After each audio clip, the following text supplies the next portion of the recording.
சென்னையில் 2013ஆம் ஆண்டில் மருத்துவர் சுப்பையா கொலை செய்யப்பட்ட சம்பவத்தில் குற்றம் சாட்டப்பட்ட அனைவரையும் விடுதலை செய்த சென்னை உயர்நீதிமன்ற உத்தரவை எதிர்த்து தாக்கலான மனுவை உச்சநீதிமன்றம் விசாரணைக்கு ஏற்றுள்ளதோடு அனைவரையும் விடுதலை செய்தது ஆச்சரியம் அளிப்பதாகவும் நீதிபதிகள் அதிருப்தி தெரிவித்துள்ளனர்.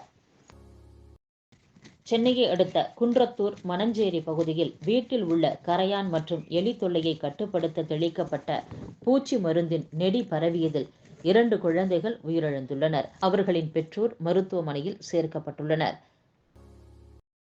தமிழகத்தில் அண்மை காலமாக பரவி வரும் காய்ச்சல் இன்ஃபுளுயன்சா ஏ மற்றும் பி வகை தொற்று என்பது பொது சுகாதாரத்துறையின் ஆய்வு முடிவுகளில் தெரியவந்துள்ளது.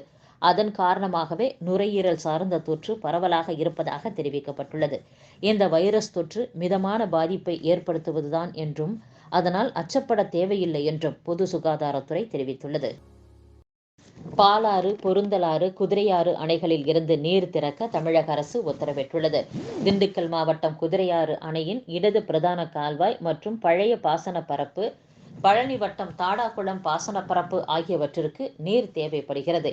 இதை கருத்தில் கொண்டு பொருந்தலாறு மற்றும் குதிரையாறு அணைகளில் இருந்து இன்று முதல் அடுத்த ஆண்டு மார்ச் மாதம் 15ஆம் தேதி வரை தண்ணீர் திறந்துவிடப்படும் என்று மாநில அரசு தரப்பில் தெரிவிக்கப்பட்டுள்ளது. இதன் மூலம் திண்டுக்கல், திருப்பூர் மாவட்டங்களில் உள்ள பழனி, மடத்துக்குளம் வட்ட பாசன நிலங்களும், புதச்சு மற்றும் பாலசமுத்திரம் கிராமங்களில் உள்ள பாசன நிலங்களும் பயன்பெறும் என்று தெரிவிக்கப்பட்டுள்ளது. சென்னையில் உள்ள 8 அரசு மருத்துவமனைகளில் புதிதாக புறக்காவல் நிலையங்கள் ஏற்படுத்தப்பட்டுள்ளன. சென்னை கிண்டி கலைஞர் நூற்றாண்டு உயர் சிறப்பு மருத்துவமனையில் மருத்துவர் கத்தியால் குத்தப்பட்ட சம்பவத்தை தொடர்ந்து அனைத்து மருத்துவமனைகளிலும் போலீஸ் பாதுகாப்பு அதிகரிக்கப்பட்டுள்ளது.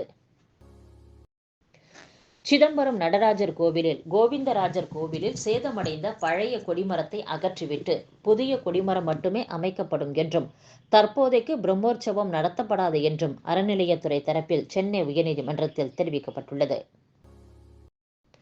திமுக ஆட்சியில்தான் அரசு ஊழியர்களுக்கு 99% சலுகைகள் வழங்கப்பட்டுள்ளது என்று நெடுஞ்சாலைகள் மற்றும் சிறு துறைமுகங்கள் துறை அமைச்சர் ஏவ வேலு தெரிவித்துள்ளார்.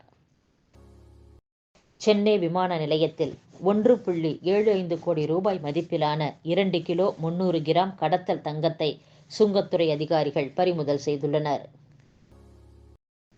போதைப்பொருள் கடத்தல் வழக்கில் ஜாஃபர் சாதிக், திரைப்பட இயக்குனர் அமீர் உட்பட 12 பேர் குற்றவாளிகள் என சிபிஐ நீதிமன்றத்தில் அமலாக்கத்துறை தாக்கல் செய்த குற்றப்பத்திரிகையில் தெரிவிக்கப்பட்டுள்ளது. சிபிஐ தாக்கல் செய்த குற்றப்பத்திரிகையில் ஜாஃபர் சாதிக், அவரது மனைவி அமீனா பானு மற்றும் அவரது சகோதரர் முகமது சலீம், மைதீன் கனி, இயக்குனர் அமீர் உள்ளிட்ட 12 பேர் குற்றவாளிகளாக சேர்க்கப்பட்டுள்ளனர்.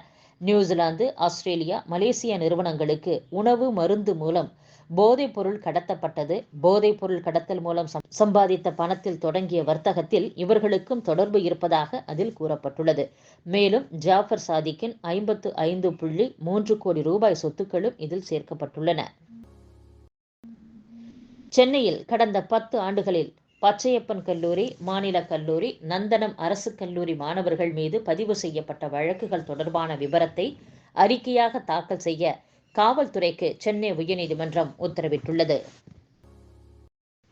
லாட்டரி அதிபர் மார்டின் மற்றும் அவரது மருமகன் ஆதவ் அர்ஜுனாவிற்கு சொந்தமான இடங்களில் அமலாக்கத்துறை 2வது நாளாக இன்றும் சோதனை நடத்தியது. கோவையைச் சேர்ந்த தொழிலதிபர் மார்டின் பல்வேறு மாநிலங்களில் லாட்டரி விற்பனையில் முக்கிய பங்கு வகித்து வருகிறார். லாட்டரி விற்பனையில் முறைகேடு செய்து 910 கோடி ரூபாயை பல்வேறு நிறுவனங்களில் முதலீடு செய்ததாக கூறப்படுகிறது. இது தொடர்பாக அமலாக்கத்துறை வழக்கு பதிவு செய்து விசாரணை மேற்கொண்டு வருகிறது. மார்டினின் 450 கோடி ரூபாய் அசையா சொத்துக்களை அமலாக்கத்துறை ஏற்கனவே முடக்கி இருக்கிறது. இதற்கிடையே கடந்த ஆண்டு மே மற்றும் அக்டோபர் மாதத்தில் கோவையில் உள்ள மார்டின் மற்றும் அவருடைய மருமகன், உறவினர்கள் வீடுகளில் அமலாக்கத்துறை அதிகாரிகள் சோதனை செய்தனர். இந்த சோதனையில் சில ஆவணங்கள் கைப்பற்றப்பட்டதாக கூறப்படுகிறது. இந்நிலையில் நேற்று மார்டின் வீடு மற்றும் அவரது மருமகன் ஆதவ் அர்ஜுனாவிற்கு சொந்தமான வீடுகளில் அமலாக்கத்துறை சோதனை நடத்தியது.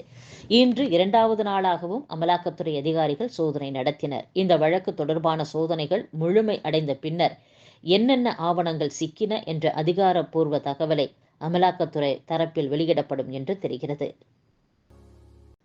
மகாராஷ்டிர மாநில சட்டசபை தேர்தலில் 2000க்கும் மேற்பட்ட சுயேட்சைகள் போட்டியிடுவதால் இவர்களால் ஆட்சி அமைக்க வேண்டிய சூழல் ஏற்படலாம் என்று கூறப்படுகிறது. மகாராஷ்டிரா மாநிலத்தில் தேர்தல் விதிகளை மீறியதாக இதுவரை 6382 புகார்கள் தேர்தல் ஆணையத்திடம் பதிவாகியுள்ளன. மேலும் 536 கோடி ரூபாய் பரிசு பொருட்களும் பறிமுதல் செய்யப்பட்டுள்ளன. டெல்லி காவல்துறையினர் மேற்கொண்ட 24 மணி நேர ஆபரேஷன் கவச் நடவடிக்கையில் நகரம் முழுவதும் சட்டவிரோத துப்பாக்கிகள், திருட்டுகள், தடை செய்யப்பட்ட போதைப் பொருட்கள் மற்றும் சட்டவிரோத மதுபானம் வைத்திருந்ததாக கூறப்படும் 1224 பேரை கைது செய்துள்ளதாக காவல்துறை அதிகாரி ஒருவர் தெரிவித்துள்ளார். டெல்லி வக்ஃபு வாரிய பண முறைகேடு விவகாரத்தில் ஆம் ஆத்மி எம்எல்ஏ அமானத்துல்லா கானுக்கு ஜாமீன் கிடைத்திருப்பதன் மூலம் பிரதமர் நரேந்திர மோடியின் பொய் வழக்கு வெளிச்சத்துக்கு வந்திருப்பதாக ஆம் ஆத்மி தெரிவித்துள்ளது.